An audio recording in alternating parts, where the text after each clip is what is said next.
theme always puts me in the mood. Now, here we are with another episode of Forbidden Science, or FSUFO. We're back today to, as always, talk about UFOs, talk about those things that appear in the sky, sometimes come down to the earth. We're looking at the reasons for that, the people, the experiences, point of origin, lots of theories. And today, we have a guest, someone I've known for some time, have consider a good friend in this and helping me at times and showing a great interest in my work on the Shag Harbor incident. Today we have Jordan Bonaparte. Now, it's early days for me in this business, but he's a veteran podcaster, and we're going to pick his brains about UFOs and a few other things here today. Today's show again looks a little different. Michael McDonald's missing. We have Justin Brown sitting in as a guest co-host, and they're right in the middle, sandwiched between this is Jordan Bonaparte. And welcome to the show, Jordan. Thanks for having me. Great to be in the guest seat with you, Chris. Because I've been fortunate to have you appear on my show several times and share your knowledge. So I'm delighted to be here with you and with Justin.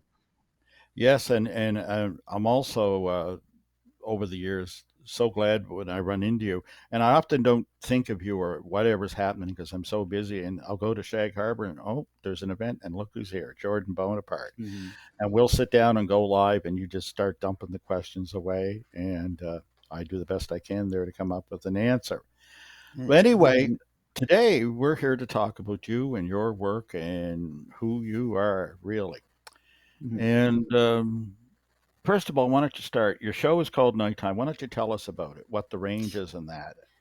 Yeah, well, and I think I'll start with the name. So I just simply call it the Nighttime Podcast. And the reason I chose the name isn't because nighttime is dark or creepy or something like that. Simply, this is what I'm doing in the nighttime. When my kids go to bed, I'm usually on a laptop in a corner reading weird stories on the internet, like a lot of people do.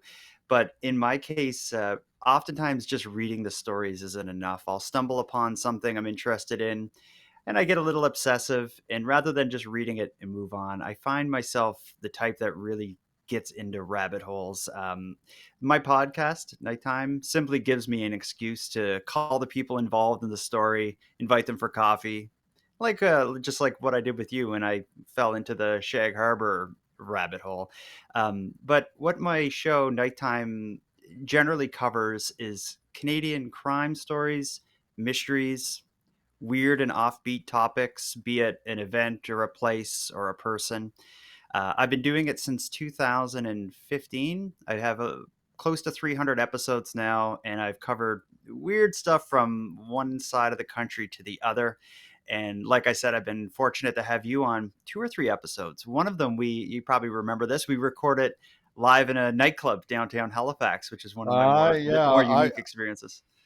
I was just telling the guys about that because I went in not really knowing what it was. I thought, yeah, it's Jordan. Yeah, I've got to help him. He's been so good, to me over the years, kind and to give the attention. And I showed up and I thought, well, it's obviously got to be Shag Harbor. And then I started thinking the Carlton. Why would it be the Carlton? And on the way over, I was getting calls from friends and relatives saying, "You're going to be at the Carlton tonight, are you?" I said, "Well, I don't know what it's about. I can't picture it." And I get in there, and there was a comedy act on stage, and I thought, oh my, is this going to be appropriate? And the bar was quite noisy, and the act, I can't remember who they were. They appeared to be bombing, and I thought, how is this going to work? And then Jordan comes up and tells me, well, strictly speaking, it's not just Shag Harbor. It's a little like This Is Your Life. And I'm like, really? And we went up, but it was a fine experience. It was a lot of Oh fun, yeah, and it was people well loved it. received. Yeah, Yeah. they did. And the other thing, though, I want to say before I go on, I would agree with you. Nighttime. I like your explanation. Me being a former working musician in the past, I don't see the night as creepy or scary or anything of the sort. To me, it's the sacred night. Mm. It's that quiet time when Mhm. there's you and your thoughts, and things are a little more indistinct in the world as you look around. And I just love that setting. Yeah, So and okay, that's so kind of that's nighttime, and for mhm. and since 2015 to now, that makes you a veteran. You're a survivor because a lot of these shows do not continue. I know Oh that much yeah. about them.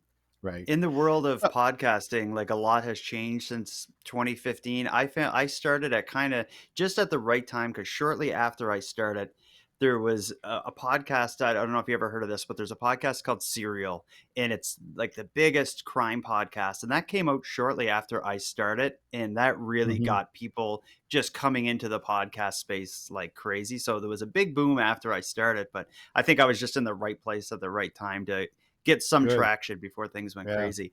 Um, Before you move on, one other thing I want to mention, just for listeners of your show, this is a story that whenever you come up in conversation with anyone, it's usually in the topic of UFOs, but I always need to tell them the other kind of Oh, yeah, yeah, I guess you yeah. would call this like an eclipse of just weird timing and events. So I've had you on my show a few times talking about Shag Harbor, and generally I know you in the context of Chris Stiles is a author UFO investigator who uncovered Shag Harbor, which I think is Canada's most compelling UFO sighting. Anyway, I was doing an unrelated story on my show. I was helping a man who was investigating the circumstances that surrounded his grandfather's death at a military base in the neighboring province of New Brunswick back in like the 60s. And everything about this man's death, his name is Bernie Langell, everything about his Yes. death was mysterious. His wife woke up with him in bed next to him, blood gushing from his head. She got him medical attention that involved him getting on a plane and flying to Nova Scotia to go to a treatment there. At some point on the plane ride, I believe the wife saw the doctor like attacking him. He ends up getting off of the plane in Nova Scotia and gets on a in a van that's kind of like an ambulance, but then the van gets hit by a train on the way to the hospital. In this story, it sounds like too bizarre to be true. And as I was working with this guy to uncover, what may have happened to his grandfather and what parts of the story were true, he had just a few pieces of documentation, and one was a letter that his grandmother was writing to the government to get like some kind of death benefits. And the grandmother was working with a young paralegal, I guess, named Chris Stiles. And I said to Bernie, who I was working with, I said, the only Chris Stiles I've ever heard of can't be the same guy. It's a UFO investigator. And then Bernie said, whoa, I remember my uncle mentioning a friend who was like really into UFOs. And I contacted you, and sure enough, you were like in the middle of the story. And now it's, as far as I know, it's about to be a pretty major documentary. Well, I don't know whether it's about ever to come out. I remember coming here to film about it. I remember your first email and saying, "Yeah, guilty as charged." I believe that's me. And yeah, I don't want to linger too long because this is about you. But yeah, Yeah. just to close this off because you've told it so well. Um, I was not a paralegal, as I often say on the show. I'm not a scientist. I'm not an academic. I'm just a guy, but I'm a guy that, when I get onto something, I'm persistent and I tend to be effective. And I'm glad Mm, to say I was in this case. There's never been any real justice done for Bernie, but certainly his wife and the children, I was able to get sizable government benefits for them.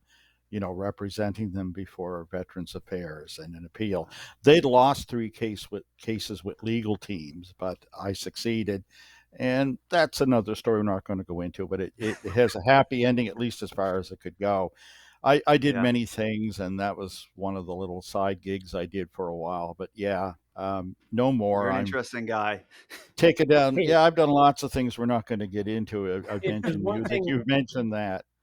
I Go could say ahead, about either Justin. one of you guys is you're both very eclectic. Like going over your podcast history, Jordan, you can see you've covered stuff from UFOs to mysterious murder cases to the potential bombing of the Halifax shopping center. And Chris, Mhm. too, has got a huge and varied history as well. It's just nice to know that you being on the show gives some spotlight to other people in this part of the world here on the East Coast that normally don't get the spotlight they deserve, like they do, let's say towards Ontario and West, right?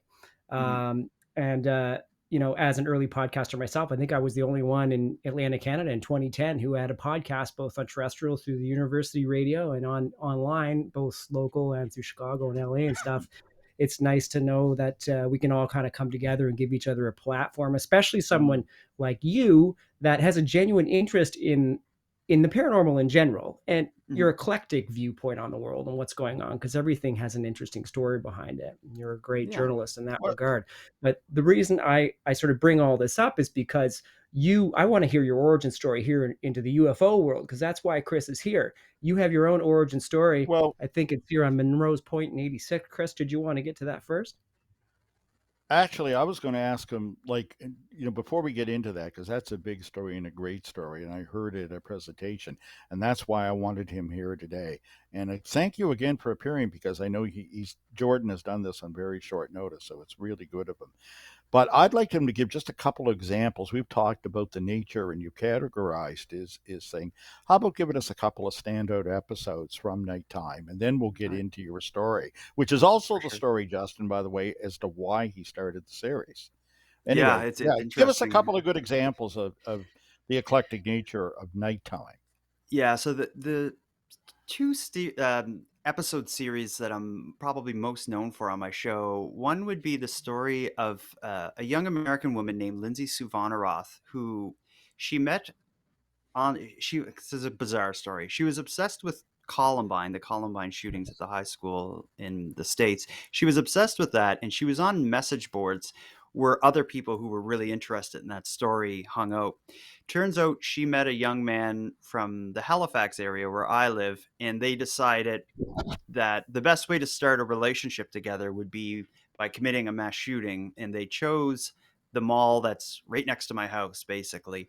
Um, Fortunately, the shooting was foiled. She was arrested at the Halifax airport. She showed up with a one-way ticket, no money. All she had in her bag was like a book about a serial killer and a leather trench coat. When Border Control or Border Services asked her a series of questions about, what are you doing here? She didn't have very good answers, so they called the police and things started to happen.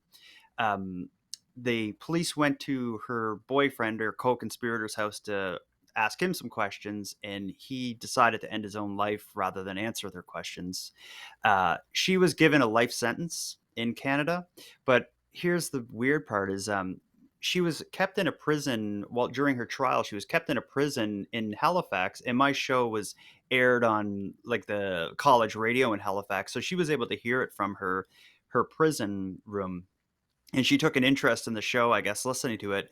And she had issues or concerns or wasn't happy with how the press was sharing her story. So she offered to come on my show and tell like the real story. So Wow. I did like a 4-part or 5-part episode series where she gives like an unapologetic warts and all telling of her crime. um, and then what I did from there is I went into with other experts and guests exploring the different aspects of her crime to contextualize things like online online extremist kind of recruiting methods that happen, gun control in Canada, a whole bunch of stuff. So that's one that a lot of people know my show for. Another is probably the story of Halifax's glove guy. Justin may know this Oh, guy because you're of the right age. Um, but the glove guy, this it's bizarre, but this wasn't supposed to be like a big story or a big thing I did. It was just an episode I made about this bizarre story that I've heard since I moved to Halifax 20 years ago.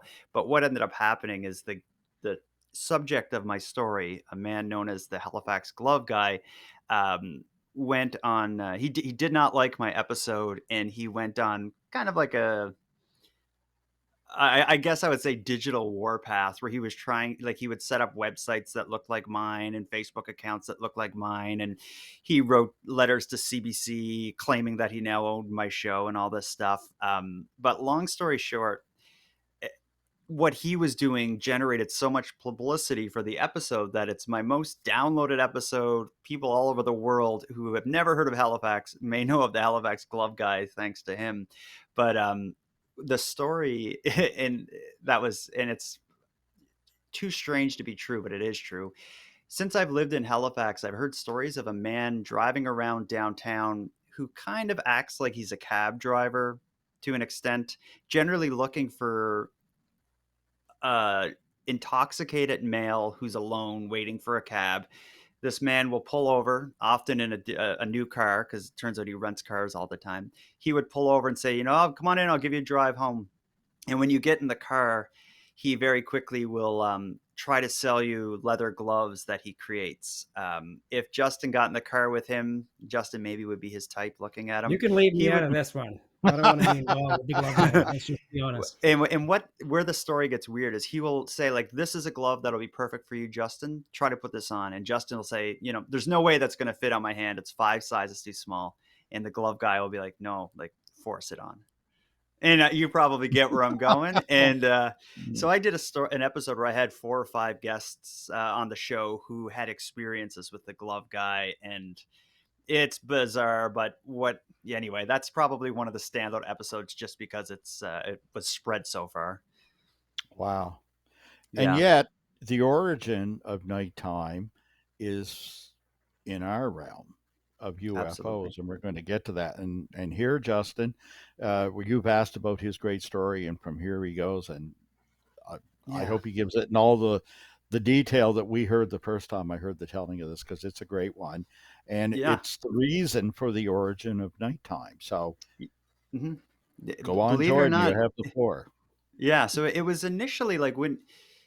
So actually, I'm going to start way back. So this is probably when I'm 6 or 7 years old. My grandparents, and I'm very close with my grandparents, they from time to time would bring up the fact that they saw a UFO. My grandfather was more interested in talking about it. He would often say things like, let's say when X Files was big, there would be an ad for X Files on TV, and he would say something almost in passing like, they shouldn't be making shows about that. It's a serious topic. I saw one. And then my grandmother would be like, don't talk about it. No one wants to hear about that. Move on. And that was kind of to the level that it was brought up. Just little references here and there through my life. But I've always known my grandparents claimed to have seen a UFO, but never knew the whole story. As my grandparents got older, so picture my granddad like an 88-year-old, my grandmother maybe 87. Every time I go home to Cape Breton, my first stop pretty much is to see them, have supper, spend some time with them. My granddad, as he got older, he would tell the same probably 5 stories every time I saw him, and my wife would be with me, and I would usually be in the kitchen with my grandmother helping her cook, and my granddad would be cycling through his 5 stories to my wife, who was too kind to get up and walk away from the story she heard 1,000 times. So anyway, maybe 2013 or so, 14-ish, just about a year before I started my podcast, we were there around Christmas doing our thing. I'm in the kitchen helping my grandmother cook. My wife's on the couch with my grandfather. We have a nice meal. Everything's fine. And on the drive home, my wife says, weirdest thing happened with your granddad. He told me like this detailed account of a UFO sighting he had years prior. And she's like, did you know about that? And I was like, whoa, like he told you? He's brought it up, but he's never told anyone in the family the whole story. My grandmother just simply won't let him talk about it. And my wife, she wasn't that interested. She's not into this topic. So she's kind of recounted a bit of the details, but I was like, oh man, I got to go back tomorrow and get my granddad to finally tell me everything that happened. Um, so sure enough, I did. I go back the next day to show up with coffee, hoping to chat with my grandpa. And I actually used Shag Harbor as an entry point, because I was like, I'm gonna just tell Poppy the story of Shag Harbor and see what he has to say. And anyway, he's always been fascinated with cell phones. Like I'll show him that it can record or it can tell time in different countries and stuff like that stuff, just simple stuff. He thought it was amazing. So I was like, sat down with him and I was showing him websites and photos and stuff about Shag Harbor. And I was like, Puppy, I know you saw something. Why don't you should tell me the story. And he's like, yeah, I'll tell you. And he started to tell me the story. He's like, it was in 1986. And then my grandmother came in the room and she's like, his name's Eddie, my grandfather. She's like, Eddie, shut up. No one wants to, don't bore him with that. Leave, talk about something else. And I was like, no, Nanny, it's all good. I want to hear the story. And that one moment I add because it's important, because my grandmother is so grounded and rational that her knowing that the story exists and accepting it as something that actually happened is like a get for me anyway. It gave it a lot of credibility because my granddad was a bit out there, and if it was something that just happened to him, I would probably not believe him. But anyway, my grandmother's like, my grandmother's like, yeah, it happened. Fine. If you want to hear it, he'll tell you the story.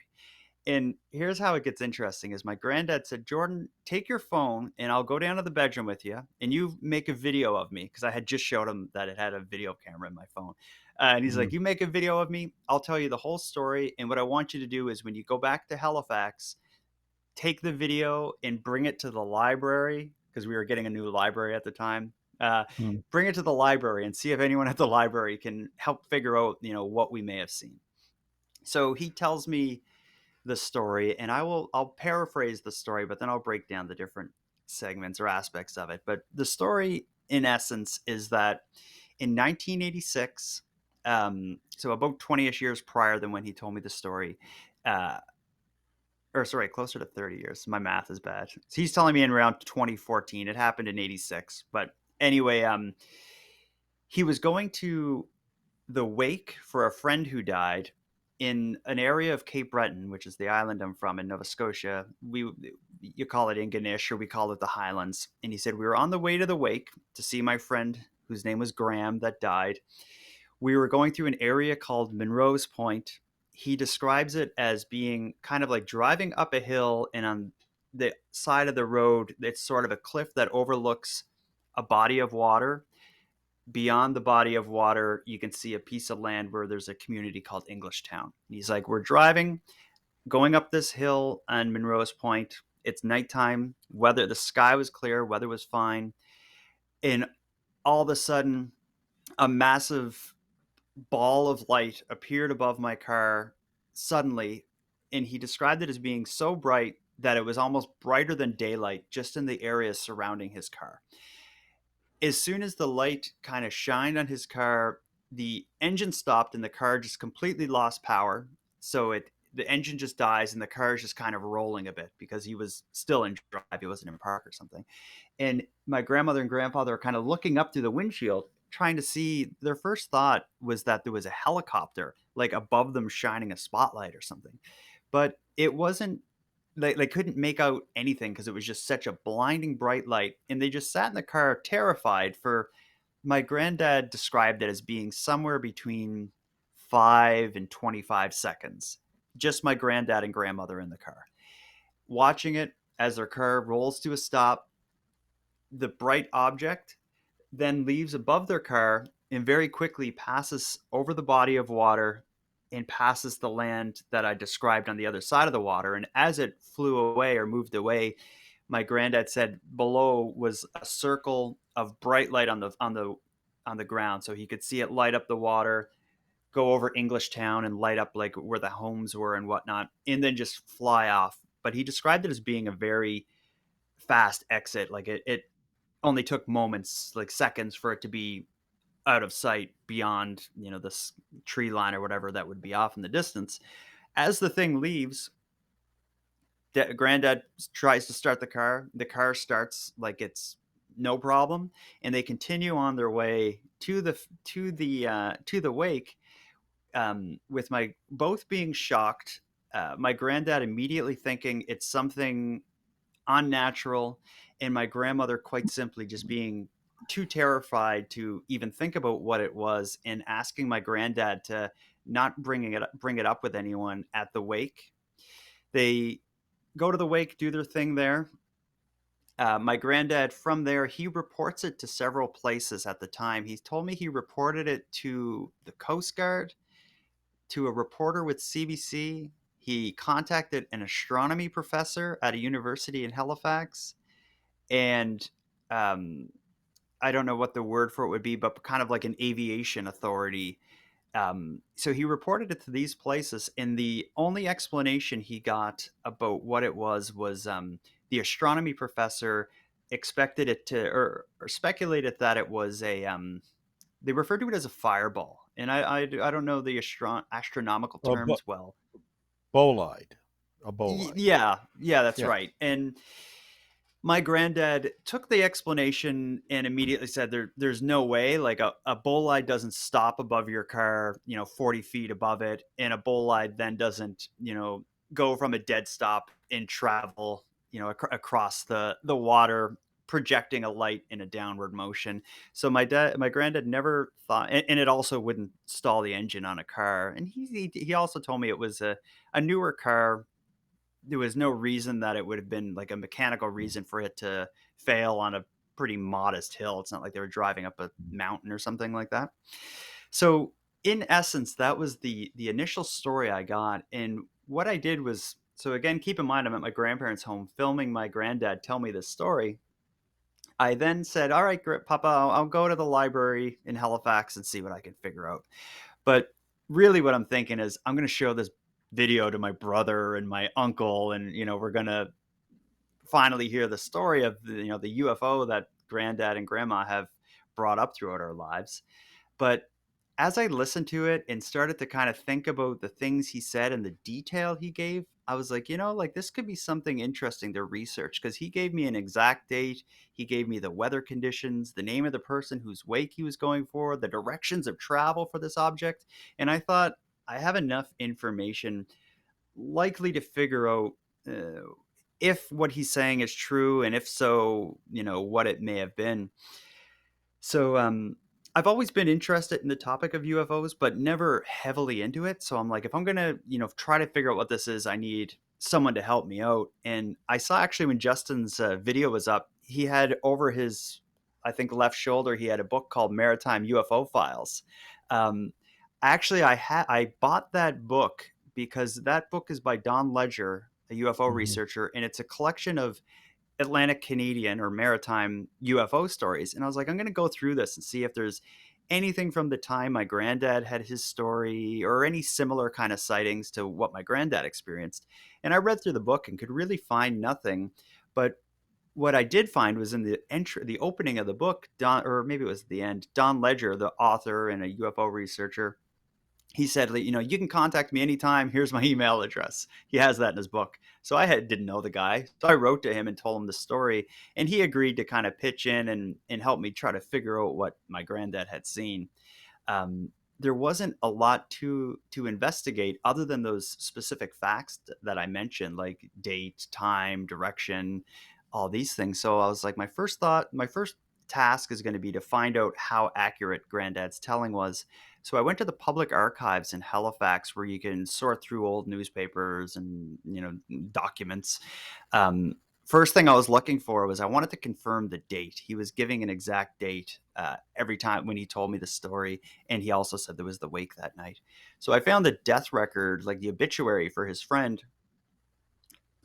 And then it had the date of the wake, of course. So then I was like, okay, like this guy actually died. The wake was right around when Granddad said it was.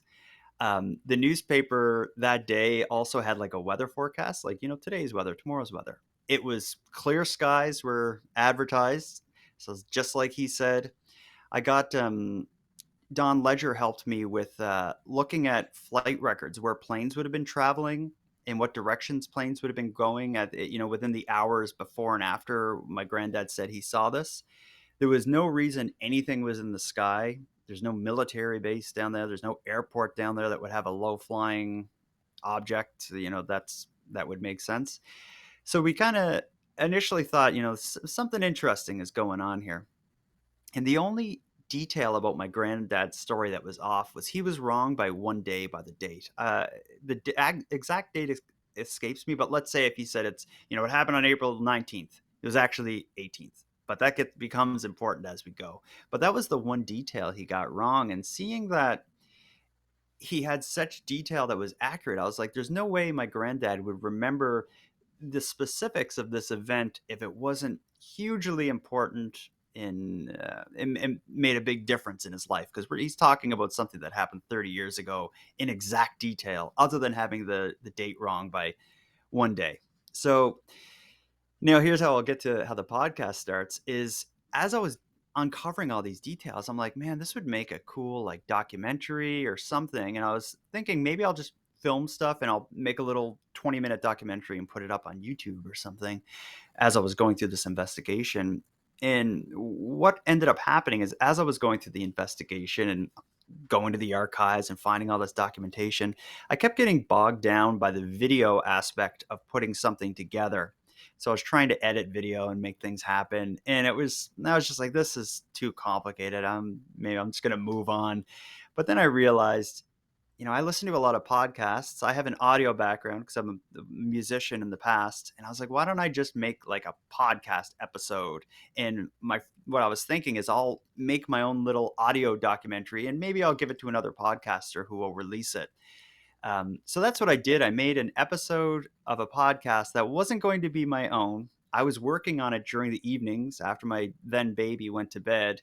So my wife and I were just calling it my nighttime podcast. And again, my plan was, when I finished it, I was going to pass it off to someone else and say, like, you can air it and do something with it. But when I got to that point, it just was way too personal. And it was so much about my granddad and my relationship with my granddad and my grandma. I was like, I can't just give this up to somebody else. I'll just release it on my own and I'll call it Nighttime Podcast. And that ended up being my first episode. And I think what happened was, when I released it, it got like a lot of attention. People in Cape Breton were really into it, and CBC did like a story about it. And that kind of made all these people start contacting me with theories and ideas and information about other UFO sightings. And I was like, oh crap, like that actually went well. Maybe I should make a second one. And what ended up, I told you CBC did a story on it. What happened was, CBC, as well as the Cape Breton newspaper, they both did pieces on my granddad telling this story. And I think that loosened up my grandmother a bit. She was always worried how people would perceive her husband out there talking about, what he thought was space aliens. But the news was out. Cape Breton Post and CBC did stories. So his name was attached to the phenomena. And she finally started being okay with him having this kind of around their old folks home. Actually, he went around and he gave people copies of the newspaper that had his photo in it. So he was a bit of like a UFO celebrity around the seniors home that they lived in. So my grandmother, she agreed to tell me her side of the story, because I was telling her, I was like, Nanny, it's, Papa is a little nutty, so people may not believe him, but you were there, tell me what happened. And that was Now my that was follow-up. that was a separate project, wasn't it? Your grandmother's story. Was it? Was it Yeah, a separate? Yeah, not just an episode, but it was something to the side you did to flesh it out. Am I yeah, right? Is it? Yeah, exactly. Yeah, yeah. because what ended up happening when my grandmother was like, fine, I'll tell you the story, is her version of the story wasn't like the nuts and bolts, like it was it flew away at a high rate of speed and it was this many feet. She more so was fixated on the psychological and emotional effect of seeing something like that. And she was brought up um, pretty traditional Christian. She's an Italian, and they're often pretty religious. So it had such an impact on how she viewed life and creation and God. And it was just this thing that she was not comfortable talking with it. She finally agreed to. And her version of describing the after effects of this sighting, it was just, I thought, so profound that I made it a separate follow-up episode that was all about, her side of the story. And again, it added a different layer to what someone experiences when they, or what someone deals with when they experience something like this. But then it also added a lot of context and credibility to what my grandfather saw. So I think between those two separate pieces, it really gives a complete picture of this individual sighting, told from the point of view of two separate people. One who is more of a um, I've always said nuts and bolts describing my granddad, where he's was constantly talking about speed and direction and speculating on how this thing The would be powered. details. The Yeah, details. exactly. Yeah, Where my the grandmother, minutia. yep, and where my grandmother, it was like, I was embarrassed. I didn't want people to know. I didn't want him to report it to anyone in case it got out that we thought that this had happened, and I didn't want people at church to know or my family to know, because in her mind, aliens don't exist. Jesus created, like that's the way she sees the world. And this experience that my granddad firmly believed from the time he saw it till the day he died, he firmly believed it was an extraterrestrial craft being intelligently controlled by something not of this earth, that he happened to be in the right spot at the right time in rural Cape Breton to experience it. And it had a huge impact on him as well as her, but for a lot of different reasons. So, So that's so how, that's the story. if you put the question to your grandmother, how would she explain it? If we The just say, question of grandmother, what did you see? You know what dad think, granddad thinks. Mhm. What did you see? If I asked Yeah, you, and when I asked her that, and I held it just like you did there, I followed it up with like explain it in more detail. What do you mean? What did you see? All she could describe is that, yeah, a bright light appeared above our car, and it stopped the car. But all I can tell you is it was scary. I was terrified. I thought the world was going to end. She thought, and again, this is 86-ish, so we're a little ways away from the Cold War, but there's still the idea of, wartime breaking out. She said where her mind went, my granddad described thinking initially it was a helicopter. She was thinking it was like an atomic bomb falling from the sky that was just like about to go off surrounding her. So an she's airburst, an it's airburst. something, and she, in her mind, she was experiencing the last seconds of her life, and then the thing flew away, which then left her with, what was that, and what does that mean about the world and the way I understand the world? Because that's Yeah, In not both cases, anything though, natural. a birthing experience of some kind, right? Because this was revelatory for both of them on some level. The mm, Absolutely. question, Jordan, the question I have too about this was, did they make it to the wake on time? They did, yeah, because this whole incident set them back by, 3 minutes or something. Car stopped, rolled to a stop. 35-ish seconds later, the thing is gone out of sight and the car started up again. So it was a very quick event.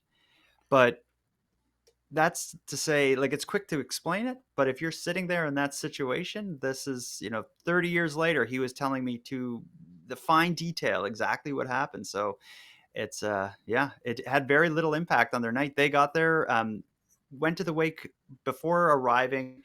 They My grandmother told my grandfather, I don't want you saying anything about it. People that are at this wake are going to be very superstitious. If we show up here telling a story about, something like this happening on the way to a wake, it could be a forerunner to tragedy, and, like a superstitious bunch. Let's not talk about it. And that kind of mindset carried through for 30 years until my granddad told the story, and people in their seniors home as well as other family members started to show an interest. She's like, okay, maybe I can live with it. And in fact, near the end of my episode with my grandmother, she thanked me for for sharing the story like this, because she said, now, I don't have to think about this and hide from it. Our family knows, and it's out there. That's so An I think. interesting twist of fate too is that it profoundly changed your life. Like here you are, you make this show, and your life goes in a completely different direction. Also, it, I find it that was the really interesting. catalyst. Also, Yeah, it was the catalyst to you being the Mm. podcaster you are. You know, Mhm. Jordan, I can tell you, I've met a lot of people of faith that, have been challenged by, the intrusion of the UFO phenomenon upon their life, and the reaction of your grandfather and your grandmother is typical in a sense, but actually it can be much stronger than that and much more threatening. And by threatening, Mhm. I don't mean to life and limb, but threatening, philosophically, intellectually, and challenge to their faith, right? Mhm. I mean, to give you one example, I can remember talking to a gentleman, on a great UFO case, and he definitely had the experience. There were RCMP reports to back it up, and I can remember it took considerable effort to get him to open up and to speak to it. And it took me aback when he did, because I'm trying to get him to open up and I'm getting nothing, and I'm explaining who I am and what I need and why what he experienced was so important, and anything you could give me would be a help. And when he finally speaks, he starts with a question. He looks at me, and it was the most disarming thing for me. I was presented as some kind of an expert, somebody who knew something about the phenomena, which I suppose I do at some level.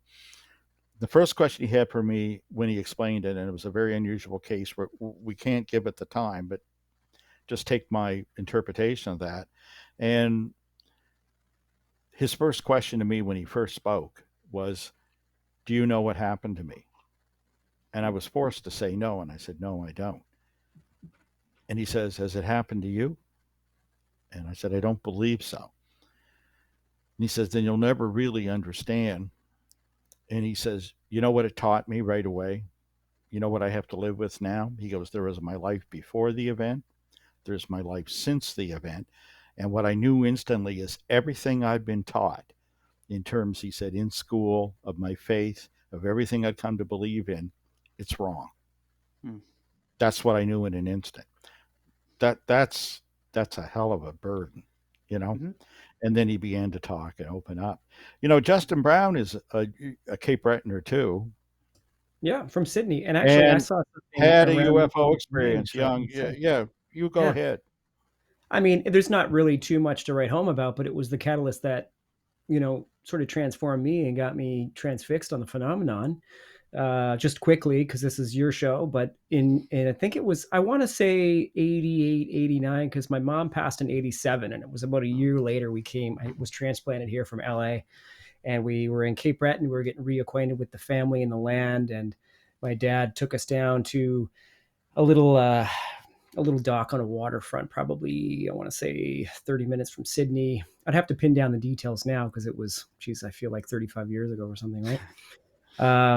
But yeah, I saw it first. My sister was with us, and my father was there, and it sounded like the bolide story that Hmm. you sort of referred to in passing. But a bolide, it came over us. It was enormous. It flew over this lake or body of water where we were fishing, over the trees, and disappeared down.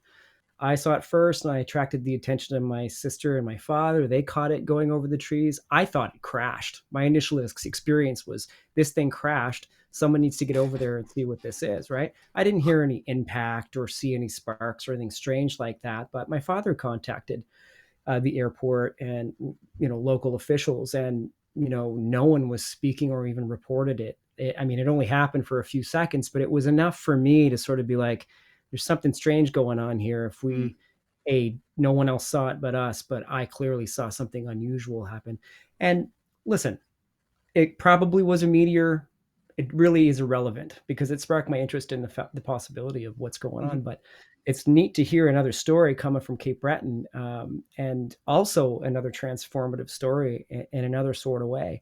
And I don't really want to dedicate the whole show to this origin story because, like, your podcast is really important to our area too. You showcase a lot of great stories and a lot of great cases. And on that UFO vein, and on the same topic of transformation, I'm interested in the story of Andrew Piper, because you said he was an author who had a transformative experience as well. And of Hmm. course, after that, I'd like you to talk about Chris Rutkowski and his annual Canadian UFO report too, because he's a regular guest with your show. Yeah, absolutely. Yeah, Andrew Piper is a very successful author from the from the Toronto area. He's best-selling books. He writes about all sorts of topics, generally darker horror fiction sort of stuff. But he's not at all associated with the UFOs topic or even really paranormal stuff. Um, but what ended up happening was he wrote I guess you would call it an opinion piece, where you just kind of write like it was titled something like "I saw a UFO and it changed my life," and it aired in several prominent newspapers. It was published or posted in several prominent newspapers, and it described, much like what we've been talking about, it described an experience he had where he was at a cottage with a buddy of his. They're just sitting by the fire, talking or whatnot, and an object passed over, from over their fire, like coming over the tree line or whatnot, that at a slow enough rate of speed that they could really just like look up at this thing and see it until it passed out of sight. And he described that as being like a turning point in his life, how he sees himself on this planet, how he views the stories he writes. Like it had massive implications on how he sees the world, much like it did for my granddad and it did for you, Justin.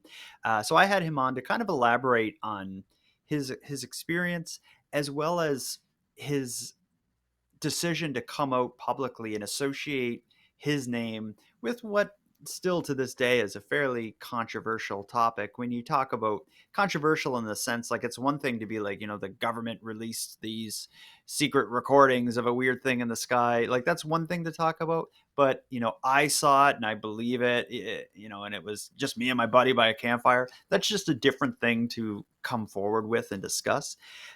If you have a name and a reputation as an author not associated with the UFO phenomenon, that's a controversial decision to make. So I had him discuss that, but that was what I liked about his story was that it was just another story of how a regular person who finds himself mixed up in this topic comes out the other end completely different.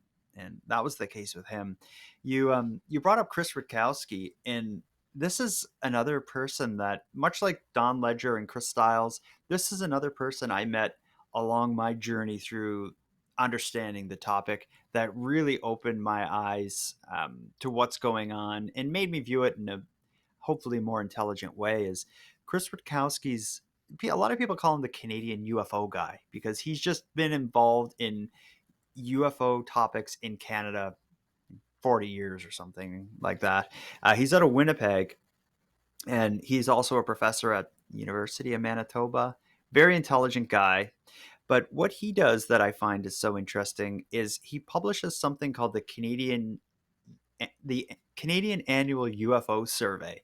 And what he does and has been doing since, I don't know the exact year, maybe 78 or something, or 88.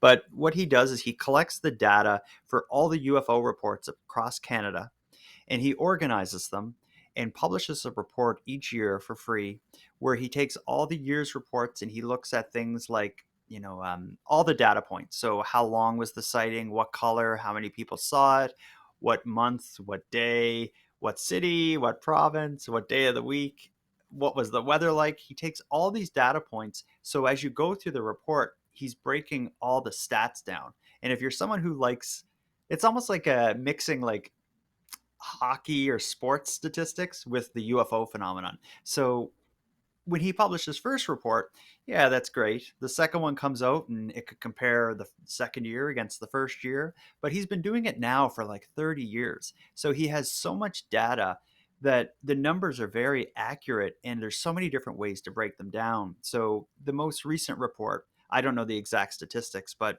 the 2020 version, let's say, if 60% of the sightings were of a white object, he could show, what percentages were prior years. He finds trends where, oddly enough, over this 6-year period, there was a rise in red sightings. Also looking at just the total number of sightings, looking at what province generates the most sightings. It's fascinating. If you're a Canadian and you're into the UFO topic, when Chris Rutkowski releases his annual UFO survey, you should stop what you're doing and go through it because it's so mind blowing. If the accents didn't give it away, the hockey reference told everybody that we're Canadians. That's Yeah. for sure. Mm. He's a really cool Yeah. guy too. Like, he's really level-headed. I thought I saw something in New Brunswick this summer, and it was unusual. And I sent him the clips, and he was just like, "Whoa, whoa, whoa! It looks like a Chinese lantern to me. Cool off." Yeah. So, okay, I Yeah. better have a look But at this.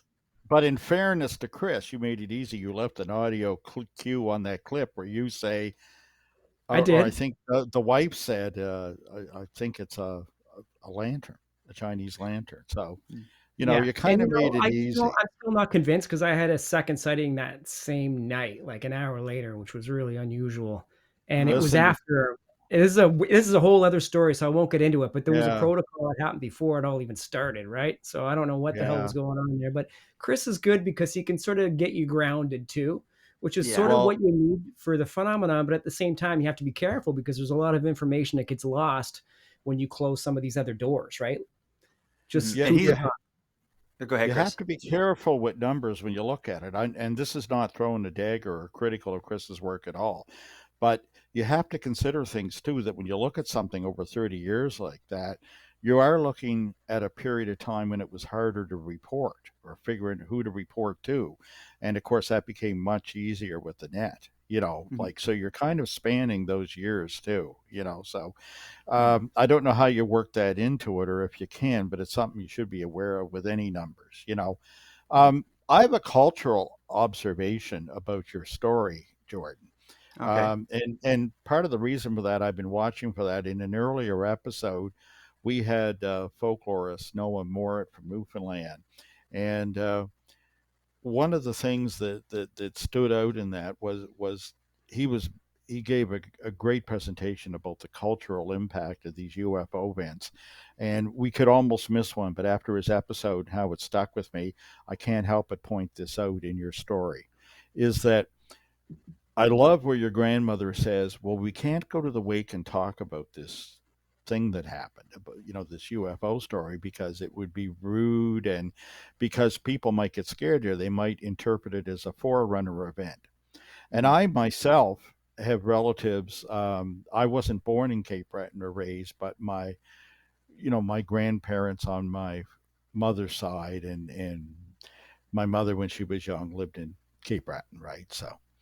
So I'm well aware of the thing. And in fact, even in the city here growing up, when my grandmother lived with us, my maternal grandmother, I can remember Junior Marshall's Mm. mother coming making baskets that we would buy, would visit us. And one of the things I remember is, the concern and how upset they would be when they thought they detected a forerunner. And a forerunner meant something that would predict an imminent death in the family or friend, or, people that were a loved one or near. And that could be as simple as a bird hitting the window. It could be Mm. that little would be interpreted as a forerunner. So coming in and seeing a bright light that comes down and scares the bejesus out of grandma there could definitely be interpreted as a forerunner. So, we can look at it now and we can grin and we can think about it, but at the time, and there's that cultural aspect and much more. It could happen here in the city, but in those days when I was a child, when there was all these things about how you had to honor and respect these signs and Mm. this world and this belief system. In Cape Breton, I can tell you those things were taken most seriously. No, it's not a Absolutely. laughing matter. Yeah. Yeah, and I'm sure like a folklorist like Noah would understand how important that would be for people. It's almost like a very elaborate version of, you've heard, like, red skies at night, sailors delight, red skies at That's morning, right. sailors take That's warning. right. It's that's more about, if you're going to go out fishing, you want to look out for this. But but there are forerunners that people view just as strongly with, like, if this happens, it's a sign that someone close to you is going to die, and they believe that. So it's, I can respect that. Oh, And my yeah. grandmother, yeah, when you hear the episode where she came on my show, the way, like, her voice is shaking and she's visible, like, not visibly but audibly upset. I've never heard her talk the way she talked when she described the sighting. And I even asked her, I was like, Nanny, like, I can hear you're upset. Like, why is this having such an impact on you? But it's crazy. And I'll tell you the one other aspect of the story, and this is one that I didn't get into in my podcast because I didn't want to.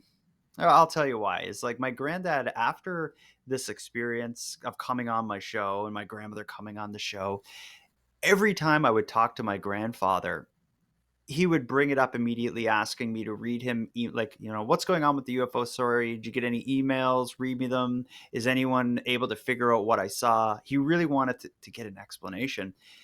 So I was reading him emails or people commenting on Facebook about it. I tell him what they said, and he was so amazed that people from across the country were interested in trying to figure out what he saw. But his health took a turn for the worse shortly after. He ended up falling, putting something into his trunk of his car, broke his hip. And when you're 88 and you got to lay in a hospital bed for 2 months after a Mm, surgery, mm, you mm. age 15 years. And his Yes. health, like, completely declined. And it got to the point where when he would call me, within 6 months of recording that, it got to the point where when he called me, it would be the only things he could talk about was was UFOs and the TV show about the Oak Island treasure. And so when he would call, he would ask me, he would tell me about ask about his UFO sighting, what's new, what did you figure out. Um, And if I even said something like he was worried that people didn't believe him or would be making fun of him. So if I would say something like your UFO story, he would stop me to be like, it's not a story, it's real, it happened. Um, and he was almost on the defensive about it, and I couldn't bear to tell him the final development in his story. Um, and I'll get to that. But also with Oak Island, he firmly believed into his dying day that there was treasure in Oak Island, but somebody dug it up and reburied it in Cape Breton Island. So we would often talk about that. If any of your listeners or viewers are into the Oak Island story, a weird twist is that when my granddad was a kid, his childhood best friend's father was one of the early treasure hunters that had control of Oak Island. So my Hmm. granddad kind of grew up like in that world and in that story. So it was really important to him through life. But anyways, so I put out the episodes, and here's where the development comes is I'm getting emails from people. They're trying to help me figure it out or having theories, and nothing really made much sense. But remember, I told you my granddad was off by one day with his story. In my Mhm. episode, he says, whatever it was, April 18th, let's say, he says with his voice, it's April 18th. I get an email from, but the obituary said the wake was on April 17th. But anyway, I got an email from somebody, and it was this old fella from Newfoundland who is an amateur astronomer type who's really into anything that appears in the sky. He's not so much into the UFO topic, but he has like my understanding was he had like telescopes in his yard and he was just always watching the sky and being involved in astronomical stuff for the last 50 years kind of thing. And he wrote to me and he said, "I listened to your story with your granddad, and the night before he saw his sighting, there was a little known comet that could have been involved." And he said, I wanted to send you this link just because it could explain your granddad's sighting, but I know it's not it because it's happened the day before." And the man sent me some kind of printout from some service that tracks things in the sky, like comets and whatnot. And I hadn't said on the air that my granddad was off by a day. So when I got this message, I was like, whoa, like this guy could be onto something. And it describes something called not Halley's Comet, which is the well known comet, but there was another one called Howley's, like Howlies. And Howley's Comet, from this science document stuff the fella sent me, it described it as going in the direction my granddad saw his object move, and where it had some kind of data that showed where it may be visible in parts of Cape Breton. Since the sky was so clear that night, this object would have been visible in high altitude areas. Where my granddad was is we call it the highlands of Cape Breton because it's from distance from the water or whatever, like you're high up. So I think, like, if you weigh the odds of what it could have been, like, I think it would be hard to say Howley's Comet wasn't responsible for what my granddad saw. That said, I made the decision as soon as I read that email and contacted the guy and had a chat about it. I made the decision. I was like, I'm not going to put that on my show. I'm not going to mention it. My grandfather. There is no way I'm opening my mouth about that. And then, I guess about a year later, he passed away, and it was at that point that I mentioned it on my show in an update and sent the article to my grandmother because I didn't want him to go out like that, I guess. But that's the update. I don't know what your thoughts are on that. Well, I think it's very unlikely it was a comet. I mean, and I have come out on a number of cases, things like Air Canada 305. I've often taken UFO cases and turned them into IFOs, identified them. Hmm. It's not that I'm a diehard that resists those explanations, but excuse me. The thing is with comets is they tend to be visible for days, weeks, and usually even months. Hmm. You know, there'll be a period where they're more visible. They're not something that passes over like a bolide, right? A good Hmm. example would be Hale Bopp, which was very hard to see comets in the city. But I can remember on my trips to Shag Harbor, it was very impressive in the sky. There was one there about a year ago that was quite visible when you rode to the city here. But comets, they'll move through the heavens as they're, uh, they come in from the Oort cloud or out beyond the solar system. They usually do a pass around the sun. And depending on the trajectory, the orbit, there are these exaggerated elliptical orbits, but they're usually visible when they're at their closest approach to the Earth, like for it can vary. It's just like Halley's comet, comes every 76 years, and on one pass it could be nearer the Earth in the good lighting conditions, and it's very visible. They're not a source of light in themselves, and they're often really a giant dirty snowball that might be the Mhm. size of a city or bigger. They're ice and dirt and debris, right? Mhm. And the tails actually always face away from the sun. They're being blasted off by the solar wind, right? But a Ah, comet is usually visible for days, weeks, and often even months. They're not something that passes over like a meteor bullet. So it's unreasonable. That could be just a coincidence, but you yeah. can't rule it out. But they hang tight, and the next night they may change position slightly in the sky. You know what I mean? So I don't know, your granddad's sighting might be safe. I mean, I haven't looked into it in detail on the date, but a comet, if you said it was a bolide, and then again, the trouble with bolides is the reverse.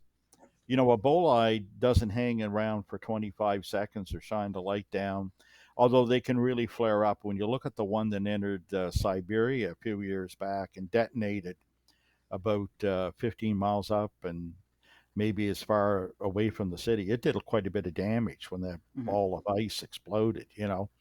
So yeah, I think Grandpa's safe with that, but he's gone with that knowledge. So Mhm. may he I rest in peace. I yeah, could be am I speaking out of turn, but didn't when you did a lecture in Shag Harbor for the 50th anniversary, didn't you weren't you sort of leaning towards the fact that you thought that what your grandparents did see was a meteor or a bolide? when I heard this explanation of Howley's comet, and the date lined up with when it may have been visible above Cape Breton, and the time lined up with, Hmm. like, it to me it just made sense.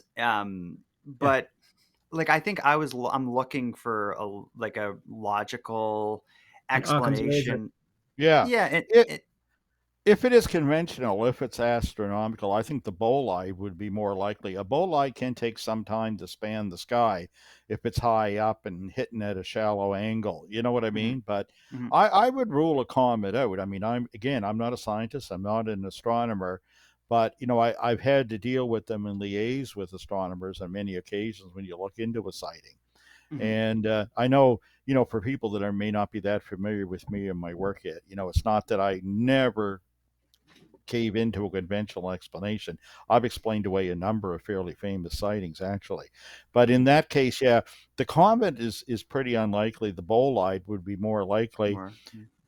Myself, And I then hope Grandpa got it right and is yeah, safe with that. And I'm prepared to let it rest there. Yeah, and yeah, my thought about it is, like, whether or not the explanation for what he saw is there, like, even if I knew beyond a doubt that it was a bolide or a comet or whatnot, I think the story of, like, he believed it was something extraterrestrial. My grandmother believed it was something that she couldn't explain, and the impact it had on them was so there's no debate there, and I think that's the part of the story that I was really interested in. Is just how a strange experience by two regular people could have such far-reaching impacts on how they view life and view the world. So and it's not completely unique, as you described, talking Chris, talking to a witness Mm. to a sighting that didn't, wasn't initially forthcoming. People who see these things, it impacts them just like people who are witnesses to, I'm not going to give examples, but other horrific events. They're not Yeah. comfortable coming forward and saying, I saw this thing happen. They want to Yes. know they're safe and they're in company of people who are not going to judge how they handled it and whatnot. Like, You know, it's you it. know, I often make that comparison to crime. Mhm, Sometimes when people look at me and say, "Well, the things you're saying are making a lot of sense," and I checked, and even the skeptics seem to back you up in your investigations and respect you. And I think, well, that's nice, that I'm getting that. But one of the things that they say, I just can't picture something like that from another world coming and blah, but whatever the resistance is to the concept, I often say to them, look, you know, very few people are up or out at night, although it can happen in the day. It's a worldwide phenomenon. Witness such event. I said, how many amongst us has witnessed a murder? Thankfully, not very many, and I wish it on nobody. But they happen all Mhm. too frequently. In fact, they're rare events that people actually lay eyes and see such a terrible event occur. But it happens. I mean, we're not all witness. I mean, I look at somebody who, like, was a stalwart in the field, like that did so much, like Stanton Friedman, who claimed he never had a sighting. Well, he had a very weak one from an aircraft one time, and others pointed out. But he said, I would be reluctant to call it a UFO. And when you look at the effort he put into his life and his career, from becoming a physicist to a full time ufologist, you know. But like I use that example often of crime. May you never see one like that, and you probably won't. But they happen just the Mhm. same. You can't imagine it. It's kind of like that, and sometimes that makes the connection with them. And I it don't and think it affects everybody differently. Some people may experience a crime or a bad car accident or something, and they're, on the news being like, "I saw the whole thing happen." This, blah, blah, blah. Then some Yeah. other people are, need therapy and takes years before they're able to kind of accept what they were a witness of. I think this phenomenon Do is you have no one more difference. question, Justin, for our I guest do, yeah. before? And at the risk of losing our time here with Jordan, first of all, I just want to say, it's always the mentally healthy opportunity when we can explain unconventional events in our lives with conventional explanations. That being said, has anything unconventional happened to you? Like, have you ever had your own UFO sighting? Because oftentimes you hear these stories of generational, members of the family having these sort of similar events. Maybe it's because they're paying more attention because they've heard the stories. But have you had your own UFO experiences? I had an experience I can't explain that I shared with my brother and several other kids. And actually, I'm glad you asked, Justin, because I'm curious what you and Chris how you could explain this or what you think of this. Um, but I should also say that I get the irony of, like, or not the irony, but the kind of cliche of, like, oh, the UFO podcaster, of course he saw a UFO. This is something that happened. There's no doubt in my mind, but I don't know what it was. So this happened when I was a little kid in Cape Breton. I was probably like 6 years old or something. My older brother, who would have been 8 or 9, we lived on this dead end street that was, all the homes on the street were built around the same time. So everyone who bought them all had kids around the same age as, my brother and I. So when I was a kid, there was always a group of 20 of us playing hide and seek or whatever. The particular night that this happened, it was, I'm guessing, probably like January or February, because snow was on the ground. And we were, all the neighborhood kids, 15 or 20 of us, were sledding down this hill that went from my friend's back step down into the woods where, there wasn't development. It was dark, nighttime. We were sledding kind of under moonlight. It's, fortunately, Cape Breton, it's the kind of place where there's not so much light pollution. So when you're outside at night, the moon is often enough to light up what you're doing. But anyway, we're all sledding, and I remember it so clearly. As I was at the bottom of the hill, picking up my sled with my brother, about to make the walk back up the hill to sled down again. So as we're walking up together and other friends are sliding down towards us, it was it, the sound of, initially no sound, but an incredibly, like, it lit up almost like a bolt of lightning. Although we didn't see like a streak of lightning, it's just the sky flashed, in the entire area was so bright that I remember, like, kind of covering my eyes, probably dropping my sled to cover my eyes. No sound at all. And then all of a sudden, there was, like, I almost describe it as like the opposite of an explosion. It was the sound of, like, almost as if all of the noise in the world just got, like, sucked up, and it was like like deafening silence is how I would describe it. And then the light turned off. Whatever it was, like whatever was in the sky, probably lasted like, I don't know, 2 seconds or something. But it was certainly not lightning. And all of the kids, like as this happens, all of us just kind of look at each other like, did you see that? And then I think all of us immediately ran home and told our parents what had happened. And I remember being really scared and freaked out, and my brother like helping me get home, and we went and told my dad that there was an explosion in the sky. And my dad, I believe, said like, yeah, it's time for bed anyway, because it was getting later at night. And I think he said it was probably just a bolt of lightning or a meteorite or something like that. But I've always thought about that experience and thought like, I don't know what the hell that was. And every so often when I'm back home and I see kids on the street, they know I do a podcast that talks about UFOs on occasion, so that will come up, and all of us think like, yeah, I don't know what the hell that was. Well, what a great way to end here, because you know what? A sled turned out to be the parting shot in what's considered by many to be the greatest motion picture, Citizen Kane.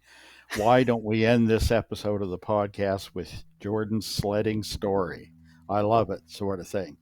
Anyway, Jordan, thank you so much for doing this, especially on short notice. We're going to definitely have you back sometime because we're going to have more to talk about. I'm going to investigate more on your website because I was entranced. I'd like to say to our listeners, what we heard here today is not only the world stranger than we imagine, but stranger than we can imagine. So keep looking up. You just never know. Thank you.